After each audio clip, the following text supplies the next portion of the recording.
میں چاہتا ہوں آپ میرے آس پاس رہیں۔ صبح سے آپ کی پیاری سے منموہنی سی صورت دیکھنے کو ترس گیا ہوں۔ شوہر ہوں، اتنا تو حق بنتا ہے میرا۔ وہ اس کی شرٹ کندھے سے درست کرتا اس کی کالر بون پر جھکا تو عائشہ کی دھڑکنوں میں تلاطم برپا ہو گیا۔ وہ جس لمحے اسے آزاد کر کے دور ہوا، وہ چہرے پر حیا کی سرخی لیے بےحد دلکش لگ رہی تھی۔ جائیں، تیار ہو جائیں قبل اس سے کہ میرا دل بے ایمانی پر اتر آئے، پھر شکوہ بھی آپ کو ہی ہوگا۔ وہ گھمبیر لہجے میں اس کے کندھوں پر دباؤ ڈال کر پیچھے ہٹ گیا، جبکہ عائشہ کی جان خلاصی ہوئی تھی۔ اسے اپنی تیاری میں مصروف دیکھ کر وہ خود بھی اطمینان سے تیار ہونے لگی تھی۔ ہیرا اور رینا اپنی فیملی کے ہمراہ کچھ دیر پہلے ہی پہنچی تھیں۔ مزنی اور پارس سے بھی ان کی اچھی خاصی دوستی ہو گئی تھی۔ وہ لوگ ساجدہ بیگم کے بتانے پر بینکویٹ میں موجود برائڈل روم کی طرف آ گئیں۔ سہاب ان دونوں کی چادر اتار کر بیگ میں رکھ رہی تھی۔ Hello every one. ان دونوں کی کھنکتی آواز پر وہ بے ساختہ مڑی اور باری باری دونوں سے گلے ملی۔ اتنی بدتمیز دوستیں میں نے آج تک نہیں دیکھیں۔ بندہ تھوڑی دیر پہلے آ کر مدد ہی کروا دے۔ پتہ ہے اکلوتی بہو ہونے کے فائدے کے ساتھ خاصے نقصانات بھی ہیں۔ وہ خفگی سے گویا ہوئی۔ یار، فیملی کے ساتھ آئی ہوں، صبح سے کیسے آ جاتی؟ ہمارے گھر بھی اچانک مہمان آ گئے تھے۔ رینا نے اس کا شکوہ دور کرنا چاہا۔ ماشاء اللہ، چشم بدور، دونوں پر جم کے روپ چڑھا ہے، ہیرا نے کہا۔ رات بھر پیا کے خواب دیکھتی رہی ہیں دونوں، روپ تو چڑھنا ہی تھا۔ رینا نے زومانی لہجے میں ٹکڑا جوڑا تو مزنی اور پارا جھیپ گئیں۔ ویسے وہ کہاوت آج سچ ہو گئی، جہاں نفرت شدید ہوتی ہے وہیں محبت وارد ہوتی ہے، کیوں ہیرا؟ پہلے ہماری صحاب ظفیر بھائی کو 2 ٹکے کا کار مکینک کہتی تھی، اسے سیاں بنا بیٹھی، پھر ہماری مزنی سمی حیدر کو ہر بات کا کاٹدار جواب دیتی تھی، دل ہی دے بیٹھی۔ دونوں گھنی مسنی ہیں، رینا نے مصنوعی طنز کیا۔ صحاب کا کہکا لگا تھا، جبکہ مزنی کے سرخ لبوں پر مسکراہٹ در آئی۔ ویسے یہ آخری بار تھا، اب اگر تم میں سے کسی نے اسے 2 ٹکے کا کار مکینک کہا تو میں اس کا سر پھاڑ دوں گی۔ وہ صرف میرا 2 ٹکے کا کار مکینک ہے، سمجھی؟ وہ دھمکی آمیز لہجے میں کہتی آنکھیں دکھا کر باہر نکل گئی تو پیچھے ان سب کے لب پر مسکراہٹ در آئی۔ ایک تو میرا یہ 2 ٹکے کا کار مکینک پتہ نہیں کہاں چلا جاتا ہے، اسے میری کوئی فکر ہی نہیں ہے۔ صبح سے کاموں میں ہلکان ہو رہی ہوں، مگر مجال ہے جو مجھے پوچھا ہو۔ وہ خفا ہوتی مسلسل بڑبڑاتی ہوئی اسے متلاشی نگاہوں سے ڈھونڈ رہی تھی۔ صحاب، آپ یہاں ہیں اور میں آپ کو پتہ نہیں کہاں ڈھونڈ رہا ہوں۔ وہ نزدیک آتے ہوئے عجلت میں گویا ہوا۔ میں بھی آپ ہی کی تلاش میں ہوں، صحاب نے طنز کیا۔ یہ تو کافی حسین اتفاق ہے، دیکھیں ہم دونوں کی تلاش پوری ہوئی، مجھے آپ اور آپ کو میں مل گیا۔ وہ اس کے سراپے کو نظروں کے حساب میں رکھتا گویا ہوا۔ مجھے تم باتوں میں مت الجھاؤ، مجھے سب پتہ ہے، تمہارے پاس میرے لیے 2 لمحے بھی نہیں ہیں۔ میں جب بھی تمہارے پاس آتی ہوں یا تو تمہیں کوئی کام پڑ جاتا ہے یا مجھے، میری تو قسمت ہی خراب ہے، شادی شدہ ہوتے ہوئے بھی شوہر میسر نہیں ہے، بندہ کچھ بھی ہو پر گھر کی اکلوتی بہو نہ ہو۔ وہ بگڑے موڈ میں کہہ کر بڑبڑاتی ہوئی دونوں بازو سینے پر باندھ کر رخ موڑ گئی۔ سفیر نے خوشگوار حیرت سے اسے شانوں سے تھام کر رخ روشن اپنی سمت کیا۔ یہ میری سماعتیں کیا سن رہی ہیں؟ وہ بے یقین سا تھا۔ وہی جو میں کہہ رہی ہوں، اور سنو میرے 2 ٹکے کے کار مکینک، اگر تم نے مجھے مزید نظر انداز کرنے کی کوشش کی یا مجھے وقت نہیں دیا نا تو پارس کے ساتھ میں بھی رخصت ہو جاؤں گی۔ وہ سرخ ہوتی ناک اور تمتماتے گالوں پر سرخی لیے انگلی اٹھا کر خبردار کرنے لگی تو سفیر نے اس کی اسی انگلی میں اپنی انگلی پھنسا لی۔ آپ کو نظر انداز کون کافر کر رہا ہے؟ بھلا اتنی حسین بیوی نظر انداز کرنے کے قابل ہے؟ مجھ سے پوچھیں کہ میں نے کیسے ضبط کی تنابیں تھام رکھی ہیں۔ سر عام کوئی گستاخی نہ کر بیٹھوں، اسی لیے گریز برتتا ہوں کہ نظر آپ پر پڑتے ہی ضبط ٹوٹتا محسوس ہوتا ہے۔ وہ گہرے لہجے میں بول رہا تھا اور صحاب سن رہی تھی۔ بس یہ شادیاں نمٹ جانے دیں، پھر آپ کے سارے شکوے میرے۔ وہ محبت بھرے لہجے میں بولا تو صحاب کے چہرے پر مسکراہٹ رنگ گئی۔ عشق نے غالب نکما کر دیا، ورنہ ہم بھی تھے بڑے کام کے۔ بندہ آپ کے پاس کام سے آتا ہے اور پھر کام سے ہی جاتا ہے۔ صحاب ہنس دی۔ میری بات ہوئی ہے سمیع اور شیر سے، وہ لوگ آگے پیچھے بس پہنچنے ہی والے ہوں گے۔ پھولوں کی پتیاں اور باراتیوں کے لیے ہار وہاں ٹیبل پر رکھے ہیں، آپ بارات کے استقبال کے لیے تیار رہیں، وہ لوگ کسی بھی وقت پہنچتے ہوں گے۔ وہ اسے ہدایت دیتا عجلت میں پلٹ گیا تو وہ بھی مزنی اور ہیرا کی طرف بڑھ گئی۔ ماشاء اللہ ممی، دیکھیں سمی بھائی کتنے ہینڈسم اور کول لگ رہے ہیں۔ سمی حیدر کو دلہا بنے دیکھ کر روشنی نے سعدیہ بیگم کو مخاطب کیا۔ میرا بیٹا ہے ہی لاکھوں میں ایک۔ وہ بلائیں لینے لگی۔ روشنی سارا سامان گاڑی میں رکھوا دیا تھا نا یاد سے؟ انہوں نے استفسار کیا تو روشنی نے اس بات میں سر ہلا دیا۔ چلو شائنہ، پہلے ہی دیر ہو گئی ہے، بچوں سے بولو جلدی سے نکلیں۔ انہوں نے چھوٹی نان کو مخاطب کیا۔ بچہ تو تیار ہو کر نیچے جا چکی ہیں، میں گھر پر ہی رکوں گی، روشنی اکیلی ہے، آپ لوگ جائیں اور خیریت سے آئیے گا۔ انہوں نے متانت سے کہا تو وہ سمجھ کر سر ہلاتی ہوئی باہر نکل گئیں۔ سمیع نے حماس کی انگلی تھامی اور باہر نکل گیا۔ یہ کیسے عجیب رسم ہے بھابھی، میں تو سرما ڈال کر بھوت لگوں گا، عین ممکن ہے کہ آپ کی بہن مجھے دیکھ کر چیخ اٹھے۔ نورز کو سرمے والی رسم کا علم ہوا تو وہ بدک ہی گیا۔ ظاہرہ نے اسے آنکھیں دکھائیں۔ یہ رسم ہے، بھابھی دیور کو سرما لگاتی ہے اور بدلے میں دیور اسے نیک دیتا ہے۔ وہ اطمینان سے گویا ہوئی۔ صدمے سے نورز کا منہ کھل گیا۔ مطلب ایک تو میں اپنی آنکھیں کالی کرواؤں اور آپ کو اس کے پیسے بھی دوں؟ رہنے دے بھائی، میں خود ہی ڈال لوں گا۔ وہ سرما دانی ظاہرہ کے ہاتھ سے اچک کر ڈریسنگ میز کی طرف بڑھ گیا تو ارشیر کا کہکا لگا۔ نیک تو تمہیں دینا پڑے گا، چاہے خود لگاؤ یا بیگم سے لگواؤ یا چاہے نہ لگواؤ، بنا پیسے کے میں تمہیں یہاں سے ہلنے نہیں دوں گی۔ وہ مزے سے بولی تو نورز جھنجھلا گیا۔ یہ کیا جگہ ٹیکس آپ نے میرے پیچھے لگا دیا ہے؟ نورز کی کوفت سب کے لبوں پر مسکراہٹ بکھیر گئی۔ یہ لیں، جب پیسے دینے ہیں تو سرما بھی آپ ڈال دیں، نیک تو حلال کریں۔ وہ تب کر بولا تو ظاہرہ نے ہنس کر اس کی آنکھوں میں سرما ڈالا۔ نورز نے اس کے ہاتھ پر نیک رکھا۔ اب تم جا سکتے ہو، وہ شریر لہجے میں بولی۔ احسان ہے آپ کا، نورز مصنوعی طنز لیے بولا تو وہ مسکراہٹ دبا گئی۔ اگر دیور اور بھابھی کی رسمیں پوری ہو گئی ہوں تو چلیں؟ اور شیر جو صوفے پر ٹانگ دھرے بیٹھا تھا اٹھ کر کوٹ درست کرتا ہوا بولا تو ظاہرہ نے اس بات میں سر ہلایا اور نورز کے ہمراہ مہمانوں کو لیے وہ باہر نکل گئی۔ اور شیر ضروری سامان گاڑی میں رکھوایا اور ڈرائیونگ سیٹ سنبھال کر گاڑی مین روڈ پر ڈال دی۔ میں تمہیں صرف اس شرط پر لایا ہوں کہ تم اپنا خیال رکھو گی اور ذرا سی تکلیف پر مجھے کال کرو گی اور لاپرواہی ہرگز نہیں برتو گی۔ بینکوئٹ سے اندر داخل ہوتے ہوئے اس نے ممتا کا روپ لیا اپنی حسین سی بیوی کو دیکھا جو آج کل مزید نکھرتی جا رہی تھی۔ نہیں برتوں گی لاپرواہی مائی ڈیئر ہسبینڈ۔ وہ کھلکھلا کر ہنستی ہوئی اندر بڑھنے لگی تو نہ معلوم کیسے اس کا پیر پھسلا اور اس سے قبل کہ وہ منہ کے بل گر کر اپنا کوئی عظیم نقصان کرواتی، خرم نے پھرتی سے اسے تھام کر خود میں بھینچا تھا۔ اس کا دل بے طرح دھڑک رہا تھا۔ مزینب بہت بری طرح خوفزدہ ہو گئی تھی۔ اس کا گوٹ مٹھی میں دبوچ کر وہ بالکل ساکت ہو گئی تھی۔ خرم اسے برائڈل روم میں پارس کے پاس چھوڑ گیا تھا مگر اس نے جاتے ہوئے خرم کا کوٹ تھام لیا۔ اس کی آنکھوں میں خوف تھا۔ ڈونٹ وری، میں یہی ہوں تمہارے پاس، کچھ نہیں ہوا ہے، اللہ کا بڑا کرم ہے، بس سنبھل کر چلنا، ساری فکریں چھوڑو اور شادی انجوائے کرو۔ وہ اس کا گال تھپتھپا کر چلا گیا۔ تم دونوں تو ماشاءاللہ آج کل سے زیادہ پیاری لگ رہی ہو، مزینب بدقت مسکرائی۔ اتنی دیر کر دی آنے میں، ہمیشہ سب سے پہلے آپ پہنچنے والی آج آخر میں آئی ہے۔ پارس ناراضگی سے گویا ہوئی۔ شادی کے بعد زندگی بدل جاتی ہے اور ماں بننے پر تو اور بھی بہت سی تبدیلیاں آتی ہیں۔ میری طبیعت اجازت نہیں دے رہی تھی مگر صرف تمہاری خاطر آئی ہوں۔ میکے سے اگر اب کوئی رشتہ ہے تو وہ تمہارے گھر سے ہے، میری اگر کوئی چھوٹی بہن ہوتی تو وہ تمہاری طرح ہوتی۔ وہ مسکرا کر بولی۔ تمہاری محبت ہے مزینب، ورنہ پڑوسی نصیب سے اچھے ملتے ہیں۔ پارس کے لہجے میں محبت ہی محبت تھی۔ باہر کہیں بارات آنے کا شور مچا تھا۔ رینا اور ہیرا ان کو معنی خیز نظروں سے دیکھتی باہر کو لپکی تھیں۔ تم نہیں جاؤ گی باراتیوں کے استقبال کے لیے؟ پارس نے اپنا جھومر ٹھیک کرتے ہوئے اسے دیکھا جو خاموشی تھی۔ نہیں، میں یہیں ٹھیک ہوں، پہلے گرتے گرتے بچی ہوں، میرا تو ابھی تک دل بری طرح دھڑک رہا ہے، خدا نہ کرے کچھ ہو جاتا تو۔ وہ جھرجھری لے کر رہ گئی۔ اللہ خیر، آنکھیں ادھار دے رکھی ہیں تم نے؟ پارس نے اسے گھورا تو وہ اس کے انداز پر ہنس دی۔ بس ان آنکھوں کو اب خرم کے علاوہ کچھ نظر ہی نہیں آتا۔ وہ مدھم لہجے میں مسکراہٹ لبوں پر سجائے مسرور سی بولی تو مزی نے رشک سے اسے دیکھا۔ اتنا حسین اتفاق تھا کہ دونوں براتیں ایک ساتھ پہنچی تھیں۔ بینکوئٹ پر استقبال کے لیے رنگ برنگے آنچل لیے چوڑیوں کو کھنکاتی ہنستی مسکراتی خوشبوئیں بکھیرتی لڑکیاں باراتیوں پر پھول نچھاور کر رہی تھیں۔ ساجدہ بیگم نے باری باری نورز اور سمیع حیدر کی نظر اتاری۔ پھر سعدیہ بیگم سے مل کر باراتیوں کے گلے میں رسم کے مطابق پھولوں کے ہار ڈالے۔ ذوالقرنین باراتیوں کے ساتھ ہی شریک ہوا تھا۔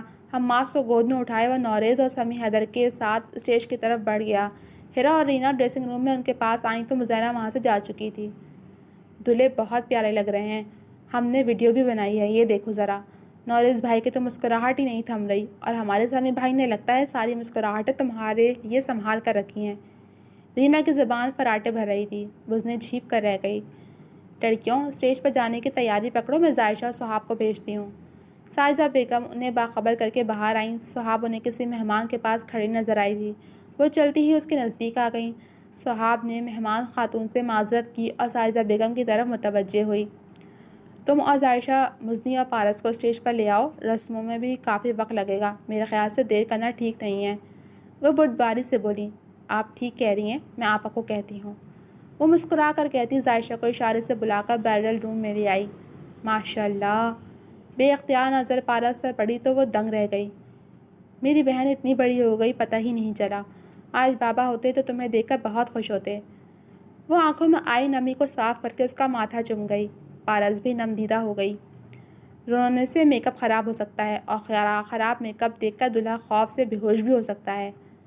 سہاب نے سنجیدہ ماحول میں پھلجھڑی چھوڑی تو سب ہنس دیے۔ ظاہشہ اور سہاب نے پارس کو تھام رکھا تھا جبکہ رینا اور ہنا نے مزنی کو۔ اسٹیج پر نوریز اور سمیع حیدر بیٹھے خرم اور ذوالقرنین کے ہاتھوں اپنی درگت بنوا رہے تھے۔ کوئی بات نہیں، آج تمہارا دن ہے، کل ہمارا ہوگا، نوریز نے اطمینان سے کہا تو وہ ہنس دیا۔ ساری لائٹس اچانک بند ہوئیں اور اسپاٹ لائٹس کی روشنی میں پارس اور مزنی سہج سہج کر قدم اٹھاتی ہوئی اسٹیج کے قریب آ کر رکیں تو مبہوت ہوئے سمیع حیدر کو جیسے ہوش آیا۔ نوریز تو کتنے ہی لمحے اس پری پیکر سے نظریں نہیں ہٹا سکا تھا۔ خرم کی شدید کھانسی کے دورے پر وہ سیدھا ہوا۔ سمیع حیدر نے مزنی کے آگے ہاتھ پھیلایا تھا جسے اس نے کپکپاتے ہاتھوں سے تھام لیا تھا، جبکہ پارس نے بڑے اعتماد سے نوریز کا بڑا ہوا ہاتھ تھاما تھا۔ فوٹوگرافر نے دونوں کے یہ خوبصورت لمحے ہمیشہ کے لیے قید کر لیے تھے۔ ظاہشہ اور سہاب نے ان دونوں کو بیٹھنے میں ہیلپ کی، دونوں درمیان میں، جبکہ سمیع حیدر اور نوریز دائیں بائیں بیٹھے ہوئے تھے۔ سلامی کا سلسلہ شروع ہوا تو وہ سب اسٹیج سے نیچے اتر گئے، صرف ظاہشہ اور سہاب اسٹیج پر موجود تھیں۔ سلامی کا سلسلہ رکا تو فوٹو سیشن شروع ہو گیا۔ مزنی تو چند پوز بنوا کر ہی تھک گئی تھی، جبکہ فوٹوگرافر کے بتائے گئے ہر درجہ بے باک پوز سن کر پارس کے کانوں سے دھواں نکلا تھا۔ نوریز نے خود ہی چند تصویروں کے بعد فوٹوگرافر کو چلتا کیا تھا۔ دونوں کا اطمینان ہوا تھا۔ کھانا کھول دیا گیا تھا۔ پورے بینکویٹ میں اشتہا انگیز خوشبوئیں بکھری پڑی تھیں، صرف چمچ اور پلیٹوں کی آوازیں آ رہی تھیں۔ خرم نے بریانی، رائتا، سلاد، سیخ کباب، ملائی بوٹی، چیزی نان، شاہی کڑھائی، ربڑی، گاجر کا حلوہ، غرض ساری ڈشز تھوڑی تھوڑی اس کی ٹیبل پر سجا دی تھیں۔ یہی وجہ تھی کہ ان کے ٹیبل پر وہ دونوں تنہا بیٹھے تھے۔ شوہر ہو تو تمہارے جیسا۔ مزینہ نے محبت پاش نظروں سے خرم کو دیکھا جو اس کی کریونگ نیکس کا خیال کرتے ہر چیز اٹھا لایا تھا، بغیر اس بات کی پرواہ کیے کہ لوگ اسے ندیدہ کہیں یا کچھ اور۔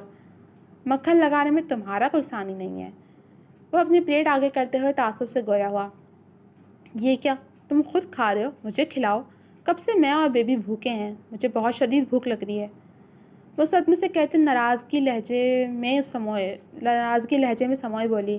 خرم اٹھ کر اس کے برابر والی کرسی گھسیٹ کر بیٹھ گیا اور اسے چمچ سے کھلانے لگا۔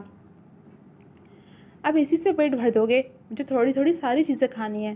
وہ سیخ کباب کھلاؤ رائتے کے ساتھ، اس کے بعد ملائی بوٹی تافتان کے ساتھ، پھر 2-3 چمچ گاجر کا حلوہ، اس کے بعد چیزی نان کا ایک نوالا، پھر ربڑی اور آخر میں شاہی کڑھائی۔ وہ اسے ٹوک کر ترتیب بتانے لگی۔ میٹھا اینڈ میں کھاتے ہیں۔ خرم نے اسے کھلاتے ہوئے نرمی سے اس کے لبوں سے ٹشو سے ذرات صاف کیے۔ میٹھا کھا کر دل متلی کرے گا، اسی لیے بیچ میں چٹپٹی ڈش کھاؤں گی۔ وہ مزے سے بولی تو خرم ہنس دیا۔ ٹھیک سے کھا کیوں نہیں رہی ہیں؟ صبح ناشتہ بھی نہیں کیا تھا۔ سفیر نے سامنے بیٹھی سہاب کو ٹوکا جو بے دلی سے بریانی میں چمچ چلا رہی تھی۔ میرا دل نہیں کر رہا۔ وہ بیزاریت سے بولی، اگر بتا دیتی کہ اس کی طبیعت صبح سے خراب ہے اور متلی ہو رہی ہے تو وہ اسے یوں تقریب انجوائے نہ کرنے دیتا۔ کچھ اور کھانا ہے، لا دوں؟ اب کہ وہ فکر مندی سے بولا تھا۔ نہیں، کسی بھی چیز کا دل نہیں کر رہا، تم پریشان مت ہو، جب دل کرے گا تو کھا لوں گی۔ وہ بدقت مسکرائی۔ مجھے آپ کی طبیعت ٹھیک نہیں لگ رہی۔ وہ مشکوک ہوا۔ تم میرے ساتھ رہا کرو، طبیعت ٹھیک رہے گی۔ وہ کوہنی میز پر جمائے ہاتھ رخساروں پر رکھے مسکرائی۔ تو پھر آپ کی طبیعت تو میں رات میں درست کرتا ہوں۔ وہ زمانی لہجے میں بے باکی سے کہتا مسکراہٹ دبا گیا تو وہ جھیپ گئی۔ کھانے کے بعد جوتا چھپائی کی رسم تھی جسے مزینہ نے بھرپور طریقے سے ادا کیا تھا۔ وہ نوریز کے قریب ہی کھڑی تھی، وہ باتوں میں مصروف تھا۔ اس نے ظاہشہ کو اشارہ کیا جو سمیع حیدر کے برابر میں اٹھچے کے ساتھ صوفے پر بیٹھی تھی۔ اس کا اشارہ پاتے ہی وہ جھکی۔ ادھر سے نورس کے پیر سے خسا کھینچ کر نکالتے جہاں اسے نورس کو ہکا بکا کر دیا، وہیں ظاہرہ نے بھی پھرتی سے سمیع حیدر کا خسا کھینچ کر گرفت میں لیتے ارشد اور سمیع حیدر دونوں کے 14 طبق روشن کر دیے تھے۔ یہ چیٹنگ ہے، نورس احتجاج کرنے لگا۔ اسے جوتا چھپائی کہتے ہیں۔ مزینہ نے اسی کا خسا اس کے سامنے لہراتے مزے سے اس کی معلومات بڑھائی۔ آپ نے تو مجھے آج حیران نہیں کر دیا، آپ سے توقع نہیں تھی مجھے اتنی شوخ چنچل حرکتوں کی۔ ارشد ہنس رہا تھا۔ پر مجھے اپنی بیوی سے پوری توقع تھی، خرم سرد آہ خارج کرتا ہوا بولا۔ بالآخر مزینہ کو دیکھ کر ہنس دیا۔ شکر تھا کہ وہ کچھ دیر قبل والا چھوٹا سا حادثہ بھول گئی تھی۔ چلیں نکالیں جوتے چھپائی۔ وہ دونوں یک زبان ہو کر خسا گھماتے ہوئے مزے سے بولیں۔ لیں یہ دوسرا بھی رکھ لیں، میں تو بغیر جوتوں کے اچھا ہوں۔ نورس کے اطمینان پر جہاں خرم کا کہکا لگا وہیں مزینہ کے لبوں پر مسکراہٹ رنگ گئی۔ بغیر جوتوں اور بغیر دلہن کے جاتے ہوئے خاصے اچھے لگیں گے۔ در پردہ دی گئی دھمکی پر ذوالقرنین نورس کی حالت پر خاصا محظوظ ہوا تھا اور شیر بھی بری طرح ہنس دیا تھا۔ تم بھی خواتین سے بحث کر رہے ہو، مان لو اس حسین ترین مخلوق سے شکست کھانا آسان نہیں۔ اور شیر نے ظاہرہ کی کمر میں بازو حمائل کرتے محبت سے کہا۔ نورس نے سیز فائر کر دیا تھا۔ پھر جوتا چھپائی اور دودھ پلائی کی رسموں کے بعد یک لک رخصتی کا شور اٹھا۔ مزنی اور پارا سفیر اور ساجدہ بیگم کی ڈھیروں دعائیں آنچل میں سمیٹ کر قرآن پاک کے سائے تلے اس آنگن سے رخصت ہو گئیں۔ ساجدہ بیگم کی آنکھیں گرچہ بھیگی ہوئی تھیں مگر دل مطمئن تھا، وہ اپنے فرض سے سبکدوش ہو گئی تھیں۔ روشنی بے تابی سے سب کا انتظار کر رہی تھی۔ گاڑیوں کے ہارن اور شور کی آواز پر اس کی مسکراہٹ کھل گئی۔ وہ نیچے آئی اور دوسری طرف سے مزنی کو تھام کر لاؤنج میں بٹھایا۔ مجبوراً سمیع کو بھی بیٹھنا پڑا۔ اتنی رسموں کے بعد تو مزنی کا دل چاہا کہ وہ کہیں غائب ہو جائے۔ جسم تھکن سے چور تھا، کمر تختہ بن گئی تھی، اسے بے اختیار رونا آنے لگا۔ اس کی حالت پر ترس کھا کر روشنی نے مزید کوئی بھی رسم کرنے سے منع کر دیا تھا۔ پھر اس کی کزنوں نے اور اس نے مزنی کو اس کے کمرے میں پہنچا دیا۔ تم آرام کرو، میں سمیع بھائی کو بھیجتی ہوں۔ روشنی کہہ کر کمرے سے نکل گئی تو وہ بیڈ کراؤن سے ٹیک لگا کر آنکھیں مون گئی۔ جس لمحے وہ کمرے میں داخل ہوا، مدھم روشنی اور گلاب کی بھینی بھینی خوشبو نے اس کا استقبال کیا تھا۔ وہ بھاری قدم اٹھاتا بیڈ پر اس کے قریب بیٹھا، وہ پلکیں گرائے آنکھیں موندے بے حد حسین لگ رہی تھی۔ سمیع کا دل چاہا ان پلکوں کی نرمی کو محسوس کرے۔ ہاتھ بڑھا کر اس نے پلکوں کو چھوا تو ڈر کے مارے اس کی آنکھ کھل گئی۔ پھر سمیع حیدر کو دیکھ کر وہ سیدھی ہوئی۔ میری زندگی میں آنے کا بہت شکریہ۔ اس کا حنائی ہاتھ تھام کر وہ لبوں سے لگا گیا۔ مزنی حیا سے سرخ پڑ گئی۔ شکریہ تو مجھے آپ کا کرنا چاہیے۔ آپ نے نہ صرف مجھے خود ترسی سے نکال کر میرا اعتماد بحال کیا بلکہ مجھے اتنے ڈھیر سارے رشتوں سے نوازا۔ میں خدا کے بعد آپ کا جتنا شکر کروں کم ہے۔ وہ مدھم لہجے میں نظر جھکائے گویا ہوئی۔ اتنا خشک انداز؟ سمیع ہنس دیا جبکہ اس کے لبوں پر خفیف سی مسکراہٹ در آئی تھی۔ پھر اس نے جیب سے مخملی ڈبیا نکال کر کھولی اور مزنی کی طرف بڑھائی۔ یہ آپ کی منہ دکھائی کا تحفہ، امید کرتا ہوں پسند آیا ہوگا۔ ہیرے کی نازک سی انگوٹھی دیکھ کر مزنی کی آنکھیں خیرہ ہو گئی تھیں۔ یہ بہت خوبصورت ہے۔ وہ مسمرائز ہو کر رہ گئی۔ میں آئے؟ سمیع نے اجازت چاہی تو وہ اپنا ہاتھ اس کی طرف بڑھا گئی۔ سمیع نے ڈبیا سے انگوٹھی نکال کر اس کی انگلی کی زینت بنا دی۔ Thank you so much for this wonderful gift. وہ انگوٹھی کو دیکھتی ہوئی بولی۔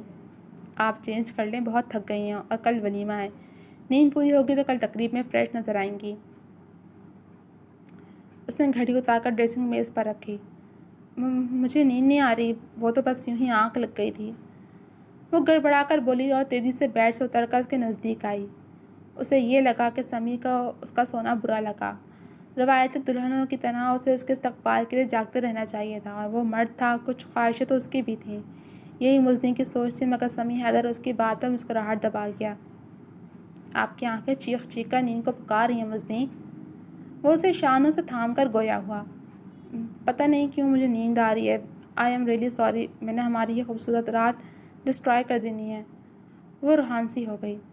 جسٹ ریلیکس مزنی، پوری زندگی پڑی ہے، کوئی پتھر پر لکیر تو نہیں کہ آج کی رات ہی ہم حسین بنا دیں۔ میاں بیوی میں سب چیز اچھی ہوتی ہے، ایک دوسرے کو سمجھنا، اور میں سمجھ سکتا ہوں کہ آپ کتنی تھک گئی ہیں۔ جب انسان تھک جاتا ہے تو کسی کام میں خوشی محسوس نہیں کرتا۔ میں چاہتا ہوں آپ ساری تھکن اتار کر بالکل فریش ہو جائیں تاکہ کوئی رکاوٹ ہمارے ملن میں بدمزگی پیدا نہ کرے۔ وہ دلکش لہجے میں کہتا مزنی کا دل موہ لے گیا۔ اس نے اپنے ہاتھ پر اس کا لمس محسوس کیا۔ بہت خوبصورت احساس تھا۔ ایک اچھا ہمسفر خدا کی نعمت ہوتا ہے اور آپ میرے لیے کسی نعمت سے کم نہیں ہیں۔ مزنی نے اسے کندھے سے سر ٹکا دیا تو مسمی نے اسے خود میں سمو لیا۔ عائشہ اسے نورے سے کمرے میں چھوڑ گئی تھی۔ اس کی ڈھیروں تاکیدیں اور سوچ کر وہ مسکرا دی۔ وہ بیک وقت جٹھانی اور بہن دونوں کا کردار ادا کر رہی تھی۔ اس نے گلابوں سے سجے اپنے کمرے کو دیکھا۔ کس قدر رومان پرور ماحول تھا۔ نورس کی وارفتگی لٹاتی نظریں سوچ کر ہی وہ جھیم گئی۔ کمرے کا دروازہ کھلنے کی آواز پر لب دبا گئی۔ نورس نے احتیاط سے دروازہ بند کیا۔ اسے قدموں کی دھمک سے پارس کو اپنا دل بھی دھڑکتا ہوا محسوس ہوا۔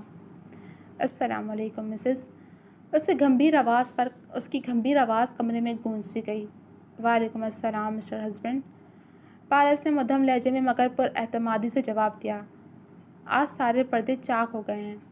اس کا گھونگھٹ اٹھا کر نوریز نے مسکراہٹ دبائی، ساتھ ہی وہ مبہوت رہ گیا۔ وہ اس قدر حسین لگ رہی تھی کہ پلک تک جھپکانا مشکل امر ثابت ہو رہا تھا۔ پارس اس کی پرتپش نظروں پر دل تھام کر رہ گئی۔ میری منہ دکھائی؟ اس کی آواز پر وہ چونکا۔ اوہ یس، یہ آپ کی منہ دکھائی۔ پارس نے وہ خاکی لفافہ قدرے مشکوک ہو کر دیکھا، پھر اسے چاک کیا اور اس میں سے 2 ٹکٹ نکلے، جنہیں دیکھ کر بے ساختہ اس کی آنکھیں چھلک گئیں۔ یہ بھی دنیا کا بہترین تحفہ ہے نورس۔ مہنگے سے مہنگا گولڈ اور ڈائمنڈ کا تحفہ بھی اس کے آگے اپنی وقت کھو دیتا ہے۔ اس کی آواز میں گھلی نمی کے باعث وہ بمشکل بول پائی تھی۔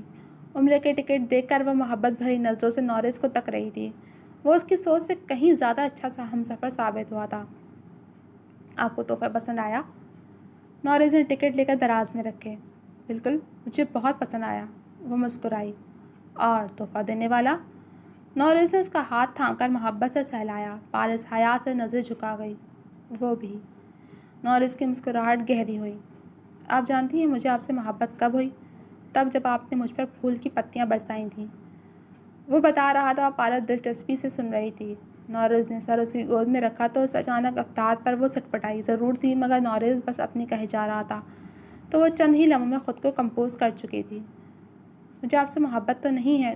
ہاں، آپ اچھے لگتے ہیں۔ آپ کا انداز، فکر، مجھ سے باتیں کرنا مجھے اچھا لگتا ہے۔ ممکن ہے مجھے آپ سے جلد ہی محبت ہو جائے۔